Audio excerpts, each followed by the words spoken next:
सध्या निवडणुकीचं वातावरण हे जोरात आहे आणि प्रभाग क्रमांक 1 मधनं आमच्या चारही उमेदवारांना प्रचंड असा पाठिंबा त्या ठिकाणी मिळतोय आणि लोकांची इच्छा आहे की या प्रभागामध्ये गेल्या प्रस्थापितांनी गेल्या 30-35 वर्षांपासून कुठलीही कामं केलेली नसल्याने त्यावेळेस परिवर्तन हे अटळ आहे.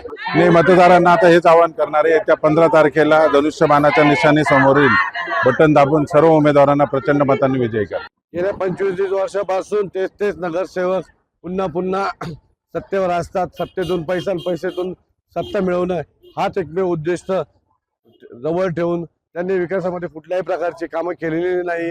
मी मागील 5 वर्षापूर्वी नगरसेवक असताना विविध विकास कामे केले. रस्ते, पाणी, लाईट या मूलभूत गरजा तर केल्या, परंतु मसरूळमध्ये एक अद्ययावत अशी मनपाची शाळा बांधली. 20 लाख लिटरचा जलकुंभ बांधला. कलानगरमध्ये अद्ययावत असे उद्यान साकारले.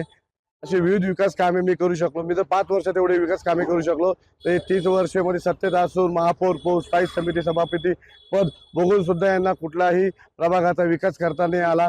त्यामुळे यावेळेस आम्ही नक्कीच विजयी होऊ. लोकांचे आशीर्वाद आणि साथ आम्हाला मिळत आहे. माझं नाव अश्विनी प्रशांत भडदिवे. मी प्रभाग 1 मधली नागरिक आहे. तर माझी अशी इच्छा आहे की आपले जे चारही उमेदवार आहेत, नैनाताई रामवंशी, निरगुडेताई, त्याच्यानंतर जाधव दादा, त्याच्यानंतरून चव्हाण दादा, या अशा नवीन उमेदवारांना आपण संधी दिली पाहिजे. इतक्या वर्षात जी प्रगती झाली नाही, यांना सर्वांना निवडून दिल्यानंतर विकास नक्कीच होईल प्रभागामध्ये.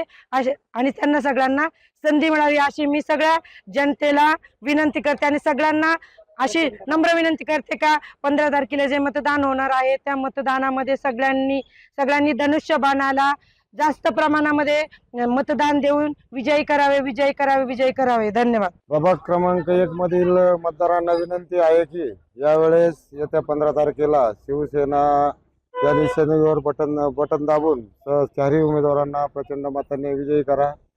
गेल्या 30 वर्षापासूनची या ठिकाणची असलेले प्रस्थापित त्यांनी कुठलाही विकास या प्रभागामध्ये केलेला नाही. नव्याने येणारे सर्व चारही उच्च शिक्षित उमेदवार आहे, त्यांना जर खऱ्या अर्थाने संधी दिली तर येणाऱ्या 5 वर्षामध्ये 100% या प्रभागामध्ये विकास झाल्याशिवाय राहणार नाही.